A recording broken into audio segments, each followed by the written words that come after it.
Welcome back to Cox Connections exclusively on Cox 9. I'm Vanya Aline.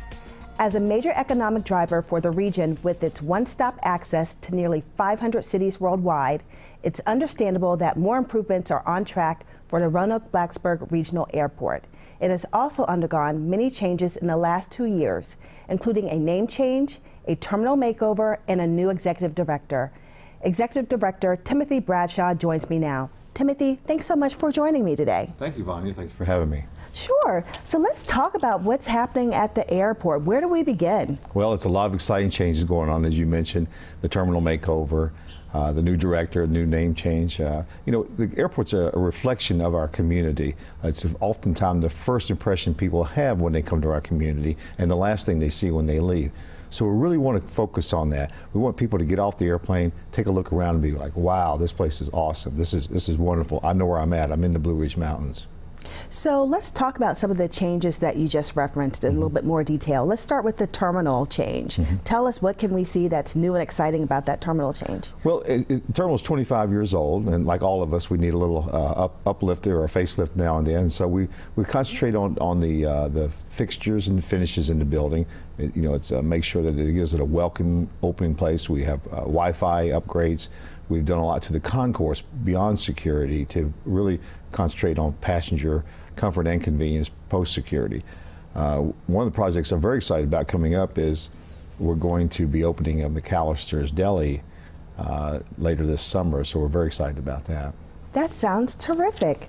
And so let's talk about the economic vitality that the airport contributes to the local economy here. Let's talk about what that contribution looks like. Sure, thank you, Vanya. If you look strictly at the numbers, it's about $250,000 a year that we have an economic impact on the region itself.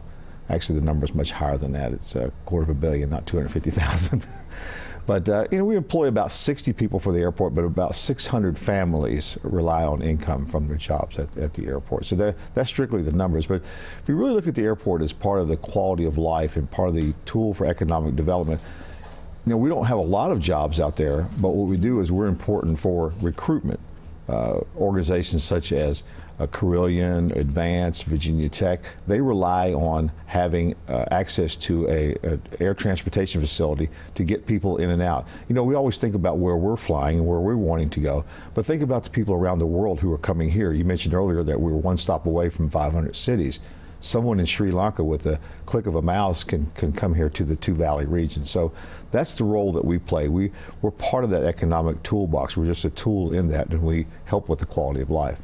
That sounds terrific. And so as it relates to the economic contributions, what would you like to see even more of to continue to grow that contribution? Well, currently, we're in a different era of flying. People may not realize that we're down to just a few airlines left. Years ago, when I started in this business, there were several. I actually worked for Pan Am, which has long been gone. Right. U.S. Airways is getting ready to fade into the history books here in the next couple of months, so we're really only left with United, American, and Delta. So there's very limited choices of what we can provide.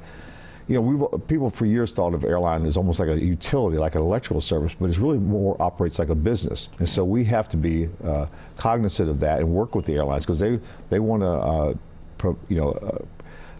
make money at what they're doing and invest in our community. So it's a struggle for us. So we're always looking for opportunities to expand our service and to look for other carriers. There's a couple of low-cost carriers out there like Spirit, JetBlue.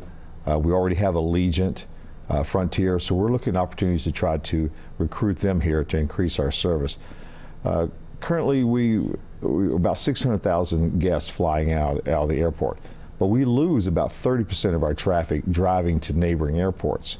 So we're really concentrating on trying to recapture some of those people flying to different airports. And believe me, I understand, Anya, that people work hard for their money and they want to spend their money wisely. And if they can save a few $100 driving to another airport, I can certainly understand that. But sometimes I think if you add up the time driving, the gas, the hotel, eating on the way, is it really worth the expense of driving to another airport? And I remind everyone that by the time you would drive to another airport, you could be in Atlanta, Charlotte, or New York, making a connection to your own destination. So we're really looking at and making people aware of the airline service. It's very difficult nowadays. In 2008, the airlines started what they call capacity discipline. I don't know if you've flown lately, but yes. Airplanes are not half empty anymore. They're full. Yes, they are. And the airlines have really squeezed the supply side of the capacity. So it makes it a real challenge. And fares are going up, not only here, but everywhere across the country. The fares are going up. And that's what happens when you have an industry that's consolidated. There's not many choices left. There's not much competition, so fares are going up.